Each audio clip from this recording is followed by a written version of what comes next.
Okay, so we're going to use programming mode for your machine. Now, depending on how old your machine is, some of the there was a glitch in the software where if you programmed it in Celsius, it wouldn't save it. So you would have to switch to Fahrenheit, program it, and then switch back to Celsius. So I'll assume you have the old software just in case. So what you would do is use this to switch from Fahrenheit to Celsius. We would use the programming mode. And this says manual. If you use the up and down, you can go to temperature A, you can go to white, milk, and dark, and all the way A through Z. So we'll just use temperature A for this video. You would hit P to move this little star down. The temper point is where you want it to end up. So at 31 Celsius is just about 87.8 Fahrenheit.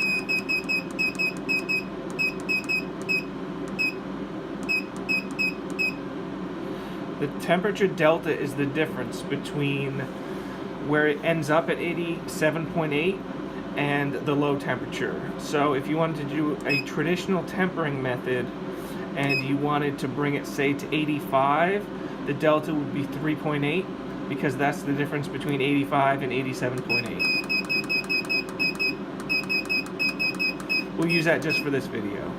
And then finally, the melt point obviously is where you want it to melt initially. Now, I'm not sure where you want the Valrhona to melt. I know on the package it's going to give you a very high temperature, probably somewhere around 130 Fahrenheit. In a machine, you don't necessarily need to go that high. I would say maybe you'd go to 116, should be plenty high enough to melt all those seed crystals. So now this is stored in Fahrenheit. It's saved in there no matter what you do. Once you're in here, you can hit the S button and it will start the recipe A.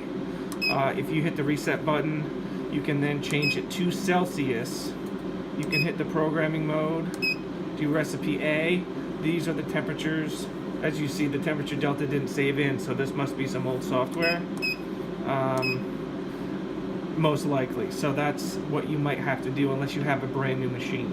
If you have any questions, let me know. We can either do another video or we can talk through email. Thank you.